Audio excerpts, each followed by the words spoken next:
Hi everyone, this is Lee, and I'm hope you're all doing really well with your homework and things like that as well. I know that it's been pretty intense for the 5 days. So today and tomorrow, we're really looking about, what are the formulas, what are the hidden secrets that marketers don't really want you to know as a business owner. So this session today, there's no activity sheets. It's just giving you some information for you to think about. So you may need to take some notes and that sort of stuff as well. And maybe at the end of the session, just throw me through some insights that you actually gain from this session as well. And I can just, obviously help you with that as well. So I've been in business for, as I said, 17 years, for a long time. And I've learned a lot of the things that startup business owners need to know, so that they can actually make better informed decisions.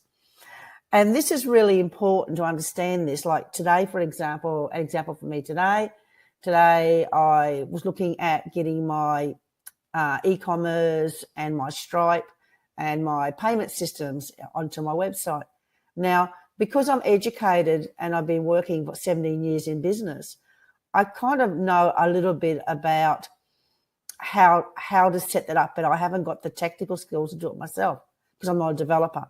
So I have the power to understand that when people put in a quote or whatever, if it's unrealistic or not. So to get this e-commerce and Stripe set on my website, which is a WordPress website, it's probably going to cost me by about $300. But I was quoted by an external contractor for $2,500. So can you see, by simply understanding street smarts and understanding a little bit behind the scenes on what you need to do in business, I saved, $1,200 roughly, because I had the street smarts. I knew what I was doing. So I kind of knew, I knew what was involved, but I didn't want to implement it because I didn't have the skill set. And it would probably take me twice as long to implement it. So therefore, I decided to outsource. But I knew it should only take about 3 hours, not 27 hours or anything like that. So having those street smarts are really important. And that just comes from experience in business. As I said to you before, I've made lots and lots of mistakes and I've wasted lots and lots of money. But now I'm in the position now where I can help business owners to make better informed decisions. So we're not like lambs being led to slaughter. We start to understand when people come back to us and they have quoted us, a fee that's crazy, because we know what to expect. So that's really important. So I want you to always start to challenge quotes and things like that what you're doing as well. So let's go on today's topic. So today, I think most of you heard of the 80-20 rule, that 80% of the work that we do only gives us 20% results, and 20% of the work we do gets 80% results. And sometimes as business owners, we can get really, really overwhelmed with, should we be doing posting? Should we be doing Facebook? Should we be doing LinkedIn? Should we be doing podcasts? Should we be doing Instagram? Should we do networking? A website, SEO? There's so many things happening out there today, I suppose, and they all work.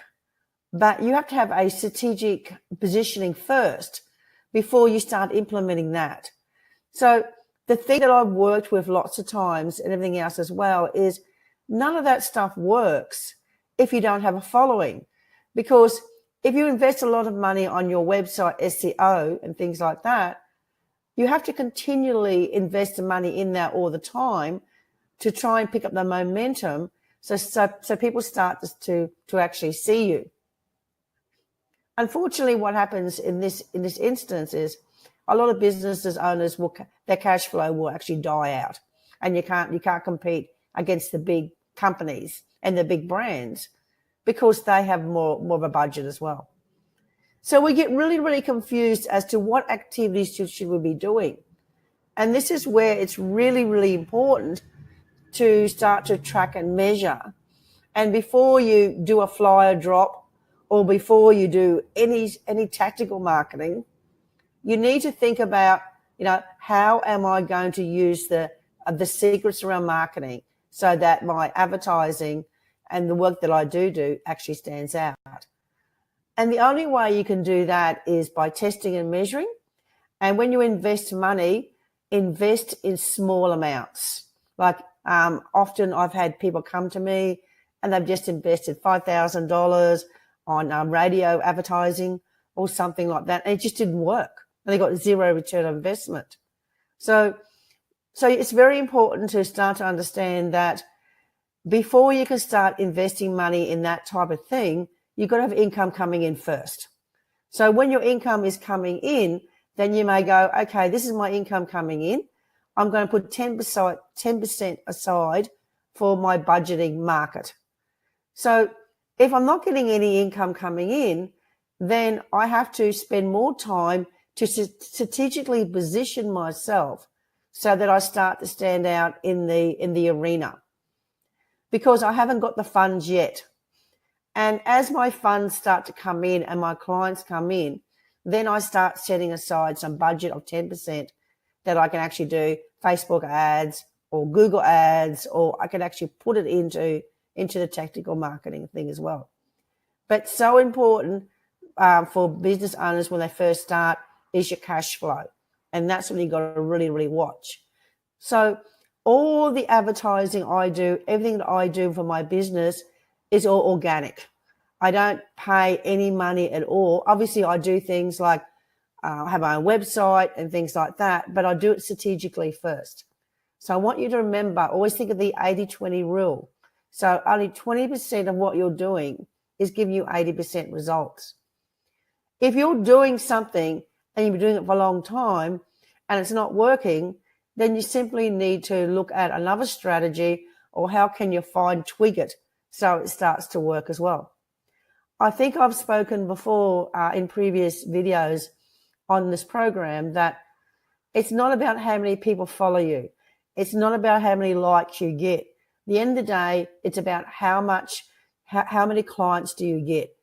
Are you financially secure and obviously obtaining the value that you're providing to your clients as well. So I would rather have 10 followers who are actually 10 clients than maybe 2,000 followers who are not actually investing any money in my service at all. So when you start looking at your marketing and what you're doing, ask yourself the question of what's my return of investment? Am I getting a good return of investment in this or not? So you start to become street smart. And this is something I'm really, really passionate about, is teaching business owners the street smarts, because I've made all the mistakes, trust me. And now I'm very, very smart in my decisions when I make, such as today, for that example, with the e-commerce coming onto my site as well. So let's just start working on that as well. Okay. So you need to know that your client, they have two things in their head. One is they have a huge problem and they don't want the problem anymore. So they'll do anything to stop the problem. The second one to understand is then they need a solution and they haven't got the solution yet. So they're looking from you as the expert within your field, as the leader, that you can provide them the leadership and the solution that will remove their pain points, remove their problem. And this is really important, that when you are engaging with potential clients, that you don't treat them as friends. You need to be in a position that they look up to, that they understand that you're the expert in the field. You can take control and you can help them to actually get the results they're after. This is what they're looking for. So lots of times people want to be friends with everyone, but it's probably better that you always remember you need to be in the position of leadership. Obviously, that's through influence, but you need to have that separation between the person providing a service and the person who are friends with people as well.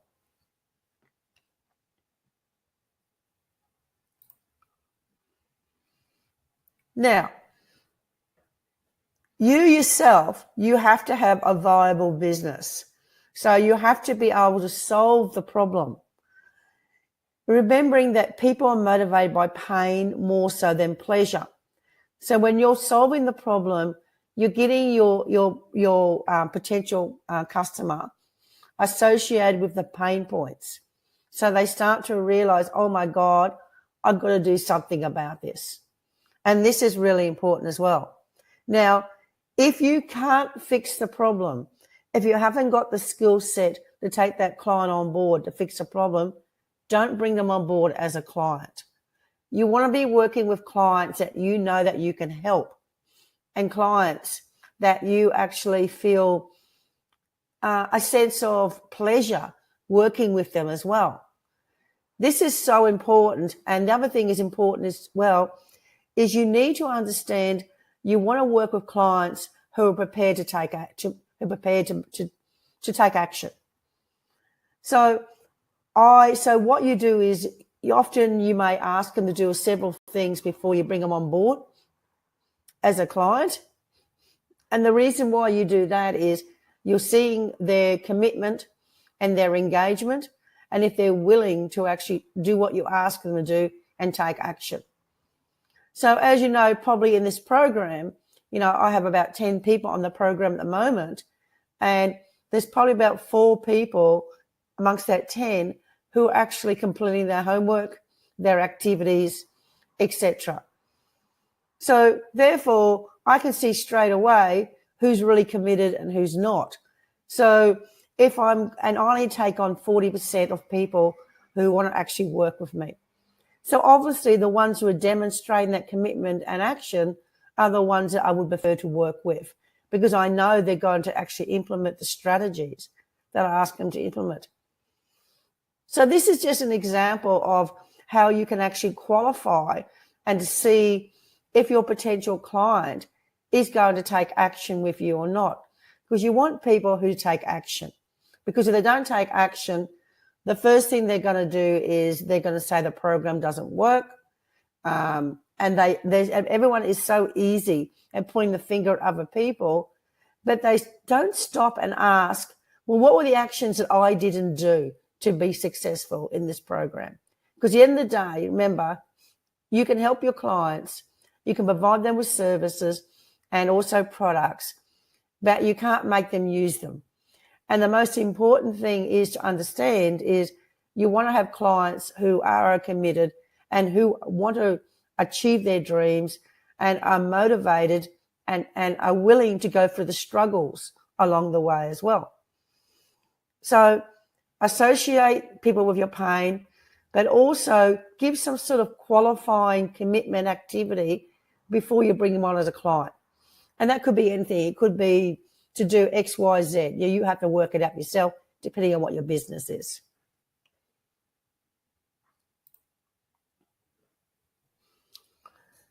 So with the buyer's journey, understand the buyer's journey.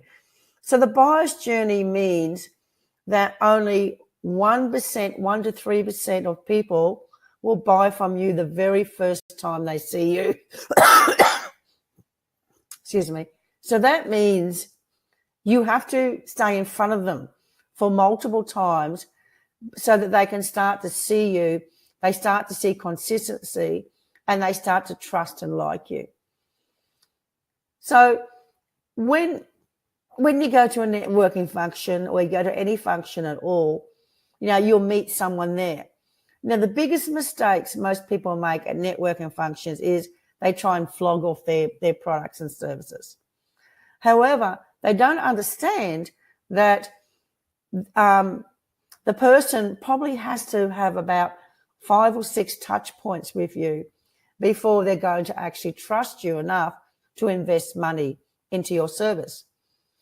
And the larger price ticket on your service, obviously the more trust they're going to have with you as well. So understand the buyer's journey, that only 1 to 3% of people are going to buy from you the very first time. And the reason why they buy from you the first time is your timing is perfect and they're in desperate need to actually do something about the situation they're in. They're experiencing a lot of pain.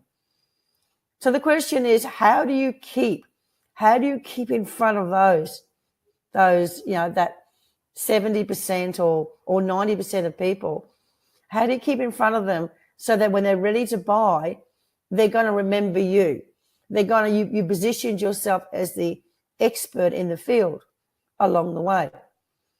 And this is where it's really important for you to start to make alliances. And if you attend a networking function, then attend it regularly. So the same people who turn up will start to see you. And then they'll start to remember you. Oh, that's that girl that I met last time. And you start to create your profile. This is really important. The other thing is you need to create a nurture campaign so that the ones who are not ready to buy from you straight away will actually remember you, because you'll be sending them information around hints and tips, maybe your newsletter or some valuable bits of information, so that they start to see that you're positioning yourself as the expert in your field. Now, it's important that when you keep in contact with your list, with those people, first, you get permission to put them on the list. And secondly, it's not a list there just to try and sell them to events or sell them to products every time you talk to them. You may send out, say, for example, 5 valuable bits of information, 5 emails, and then the 6th one may be an offer or a special or whatever. But it has to be balanced with both. No one likes to be flogged at and sold to every time they open up your email.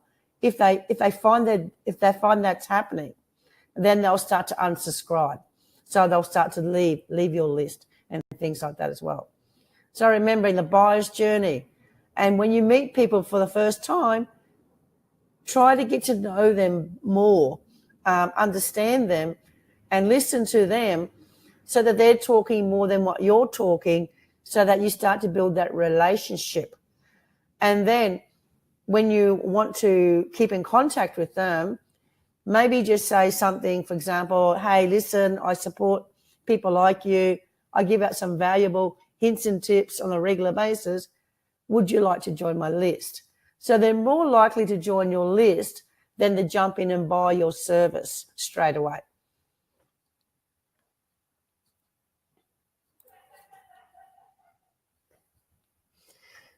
So that's what we're saying. Prospects don't want to be sold to.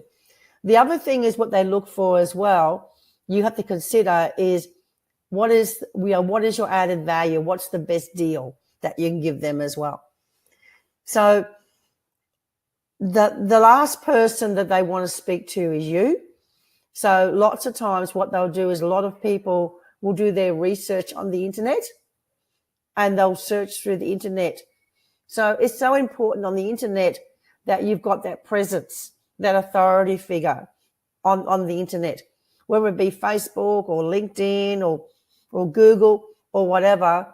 You're actually showing up frequently as a person who's contributing articles, who's contributing, maybe videos across the board and things like that. So they start to see you, because when they start seeing you, then they'll start to research you on the net. And this is why it's so important not to vent on the net at all, because it can come across as being very negative and you can't erase it. So understand that prospects don't want to be sold to, and they do all their research online before they pick up the phone, because they know once they pick the phone up that straight away, that person is going to try and sell them their product or service. So how can you build your authority and build your presence on the internet, so people, when they're searching you, they start to see you as the person to go to?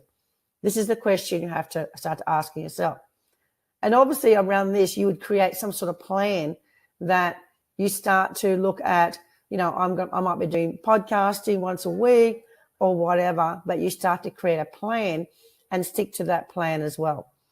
And you want to give good quality information out freely, and you want to make sure the information you're giving out freely is better than what your competitors are actually charging for it. because you've got to remember, when you give information out freely, they don't have the whole picture. They only have bits and pieces of the information. So they still need your services to bring it all together. So just remember, online, make sure that you're really articulating your value and you're promoting a good online presence and building your tribe. This is what we talked about before. If you do branding alone, such as the big companies like Coca-Cola or the big coaches, the big insurance companies or whatever, if you sit down and watch their ads on TV, you will see the same ad will repeat itself. It'll come up several times in the same program. So what happens is, if you have large amount of money and a big marketing budget, you can do that, because instead of spending time to build your tribe or to build your authority, you're exchanging time for money. So you have the budget, you have the large budgets and whatever. But when you're doing that, it still takes 100 times they have to see you if you're using branding alone. So you're not connecting one-on-one. You're actually throwing out your advertising and things like that as well. But if you're in the position like most startup business owners, you have to understand that you haven't got the cash flow to do that. So this is where you come into, most times before people buy from you, they have to have 5 to 10 touch points before they will actually buy from you. So the touch points can be simply, maybe you go to a networking function. One touch point is you actually meet them there. You come home, you send them a nice email saying, hey, it was really great chatting with you. We had this in common. That's your second touch point. Your third touch point may be, okay, they go into a list and you send them some information. That's your next touch point. Your next touch point could be, which is getting around to about 4 or 5, could be you're actually inviting them to an event, inviting them to have coffee or something like that. That's another touch point.